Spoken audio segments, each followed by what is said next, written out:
So now we can sum up the main ideas which you can see on the screen. The main theme, the main idea, is that we should not prejudge people according to their name, race, looks, etc. הרעיון המרכזי זה אין לשפוט את האדם לפני שמכירים אותם, לא לשפוט אותם לפני, prejudge זה לשפוט לפני, ולא לשפוט אותם לפי שם, גזע, מראה ודברים חיצוניים אחרים.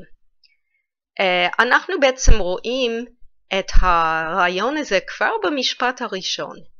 The theme begins with the first sentence. I was prepared to dislike Max Kallada even before I knew him. And we see that the narrator also says negative things about other national groups, like the cunning Japanese. זה לא רק שיש לו דעות קדומות נגד מקס קלאדה, כי הוא חושב שהוא לא בריטי, יש לו הערות גם לגבי קבוצות אתניות אחרות, כמו ה-cunning Japanese. cunning אומנם זה פיקח, אבל זה גם ערמומי.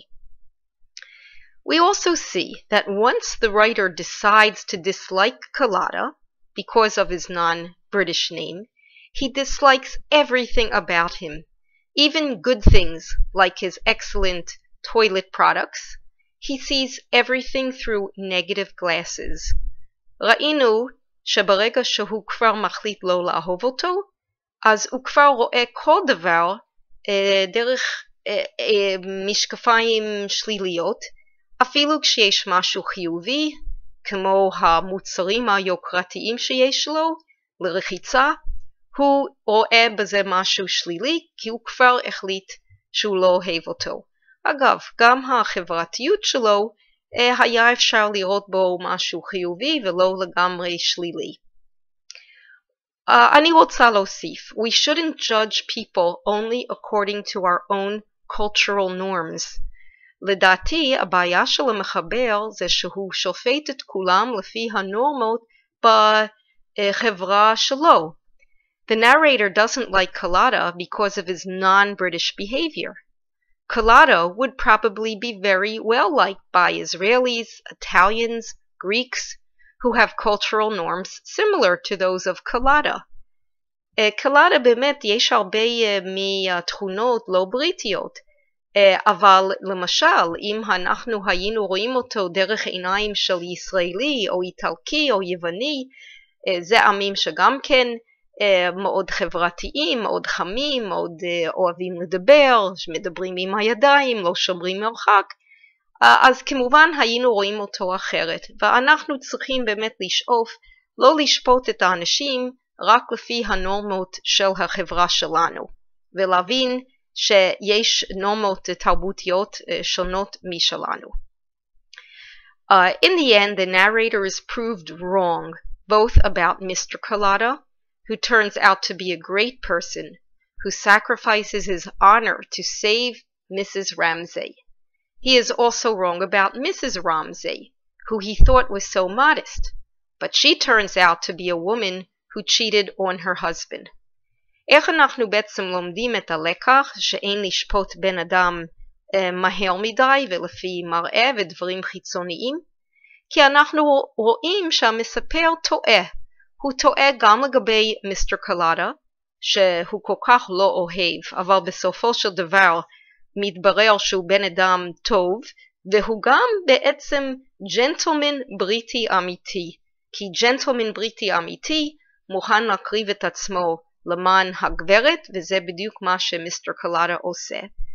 אז בגלל הטעות של המספר, אנחנו לומדים שהדעות שלו אינן נכונות, וגם לגבי גברת רמזי הוא טעה, כשהוא חשב לפי המראה שלה שהיא כל כך צנועה, והוא למד בסופו של דבר שהיא לא נאמנה לבעלה, אז אי אפשר לדבר כאן על אישה צנועה. אם אתם זוכרים במבוא דיברתי למה הסיפור מתרחש על אונייה, ואחת הסיבות אמרתי כשיש מסע, יש ז'אנר של ספרות, שתוך כדי מסע בן אדם גם עושה מסע באישיות שלו, הוא עושה מסע, הוא עובר תהליך, וזה מה שאנחנו רואים פה. תוך כדי המסע על האונייה, המספר גם עושה איזשהו מסע בתוך עצמו או בתוך הערכים שלו ומשתנה, והוא לא אותו בן אדם בסוף שהוא בהתחלה.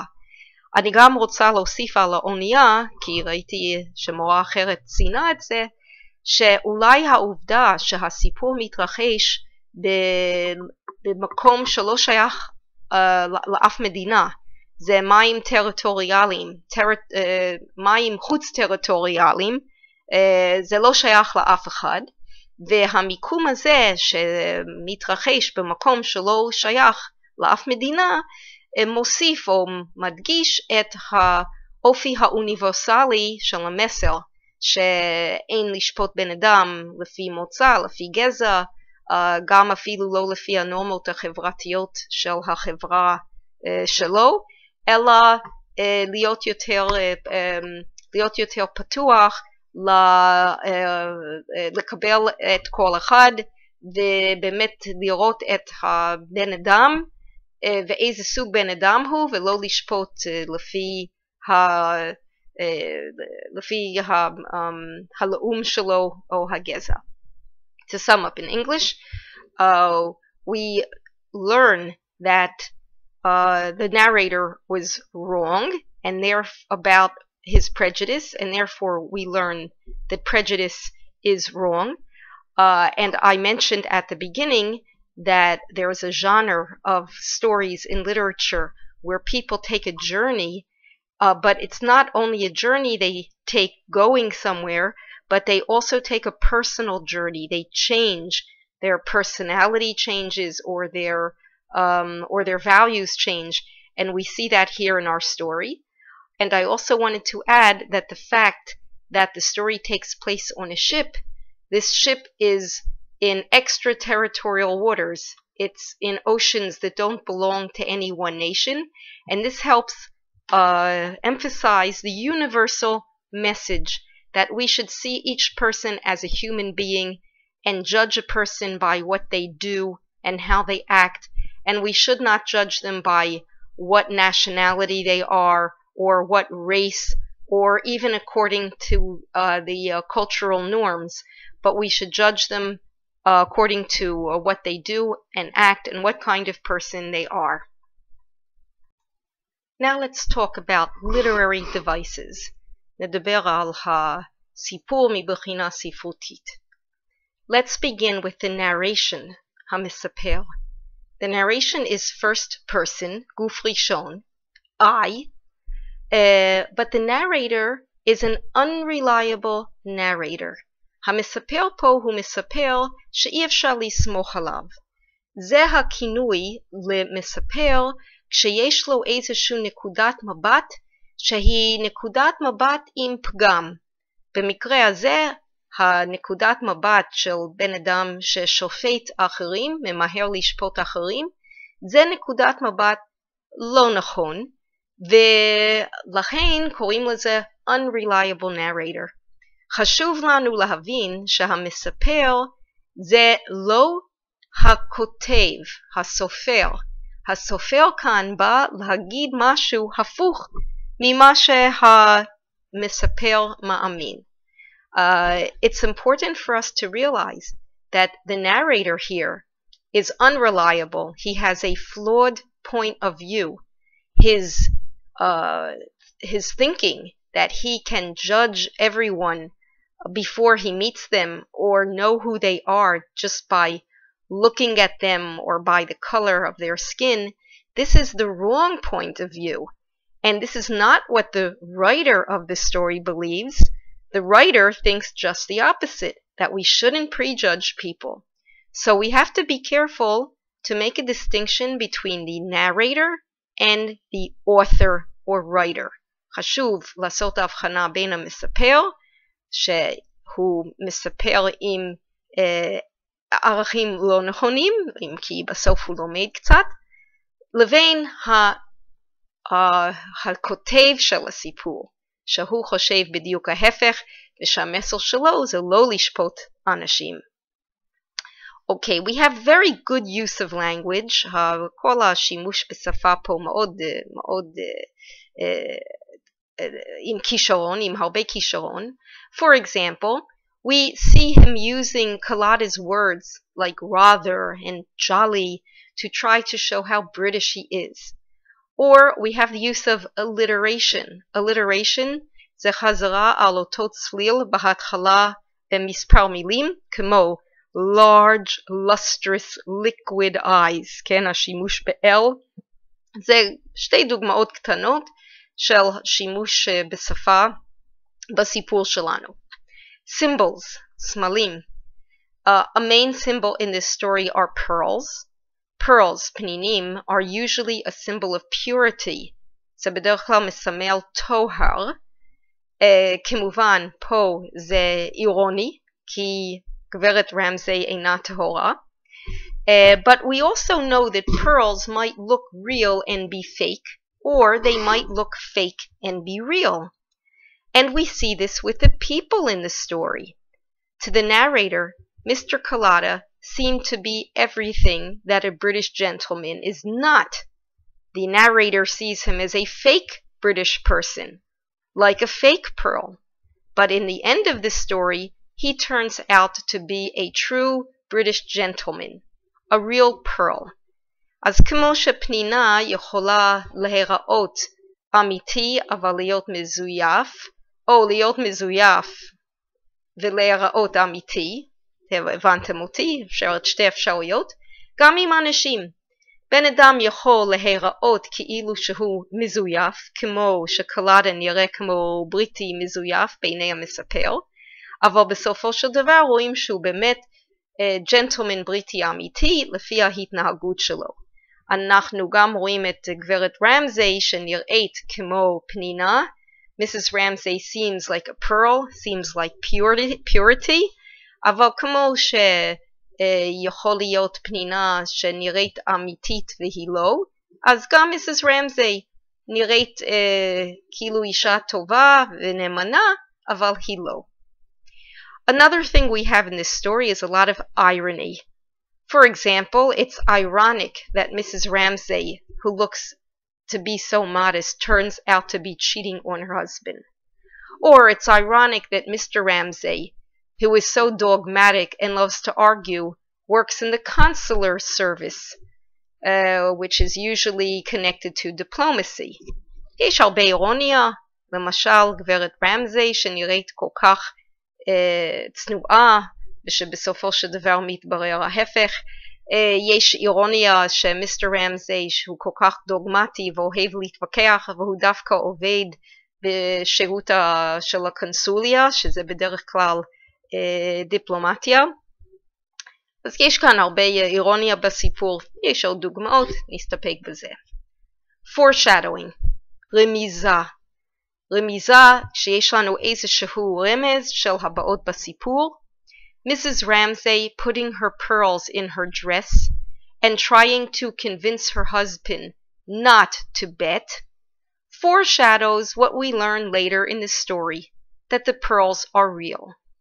אז למשל, יש לנו foreshadowing שגברת רמזי מנסה למנוע מבעלה לעשות את ההתערבות, וזה בעצם רומז על מה שקורה אחר כך בסיפור, שבעצם הפנינים הם אמיתיים ושיש לה מה להסתיר. אני גם אוהבת איך שמחבר מייצר מתח, we have tension. For example, when it says something unfortunate was about to happen, כן, משהו מאוד עצוב הולך לקרות. Or when we see the terror in Mrs. Ramsay's face, these things create tension. So these are some of the interesting literary devices. And of course, remember we want to look at our hots. So I've put here 4 hots and where we can see them in the story. We have a lot of places in the story to compare and contrast. We can compare Mr. Kalada to the narrator. אנחנו עשינו את ההשוואה הזאת בעצם באחד השיעורים האחרים כשסיכמנו בטבלה את הבריטי הסטריאוטיפי, שזה מתאים גם למספר, ומצד שני מיסטר קלאדה, ראינו כמה שהוא הורג מהסטריאוטיפ הזה. We compared Mr. Collada to the narrator in an earlier broadcast where we had a chart showing the British stereotype like the narrator and showing Mr. Collada. We can compare Mr. Collada to Mr. Ramsay. We see that they're both dogmatic and argumentative. כן, וכמפר, מה שדומה, הם שניהם דוגמטיים, עומדים על שלהם והם אוהבים לריב. אבל אנחנו גם יכולים לעשות contrast. We can find a difference because Collada is sensitive to Mrs. Ramsay.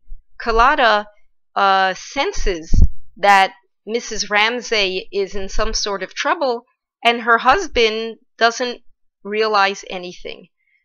יש הבדל ביניהם דומים בדוגמטיות שהם אוהבים לריב, אבל הם גם שונים, כי אדון קלאדה הוא הרבה יותר רגיש לרגשות של מיסס רמזי מאשר בעלה, שהוא בעצם לא חש שום דבר, לא חש את המצוקה שלה. We can compare Mr. Collada as seen by the narrator at the beginning of the story to how he sees him at the end of the story. Of course, we saw at the beginning he dislikes him, and at the end of the story he appreciates what he did and doesn't entirely dislike him. כן, ראינו את השינוי של לא אוהב אותו בהתחלה לבסוף, כשהוא לא לגמרי לא אוהב אותו והוא מעריך מה שהוא עושה. We can compare the narrator at the beginning of the story and the narrator at the end of the story. Ken, at the beginning of the story, he judges people by appearance, but he learns that you can't judge people by appearance, and he realizes that he was wrong about Mr. Collada and Mrs. Ramsay. סליחה, יש שם טעות בטבלה. צריך להיות פה Mrs. Ramsay, ולא Mr. Ramsay. Okay, understanding motivation. Here we could ask questions like, why did Mr. Collada lie about the pearls?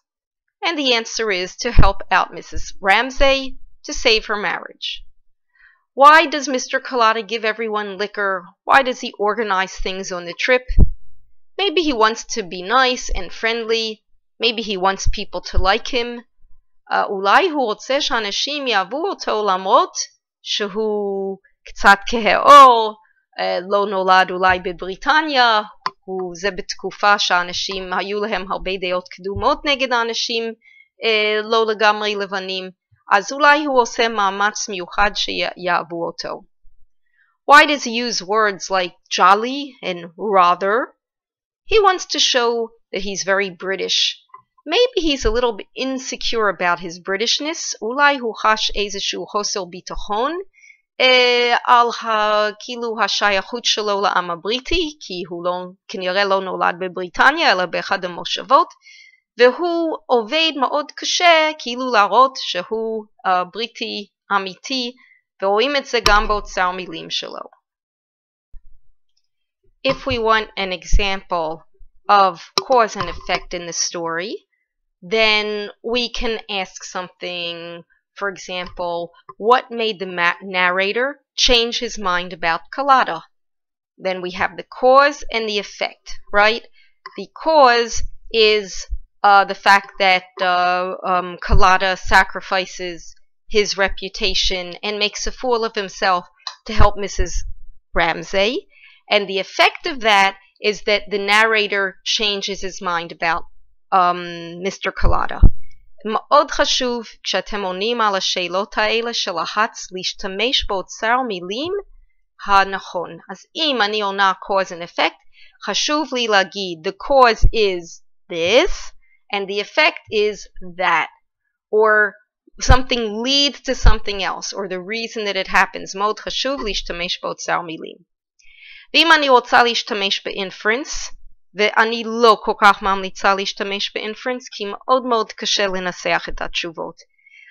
inference חייב להיות משהו שלא כתוב במפורש בסיפור.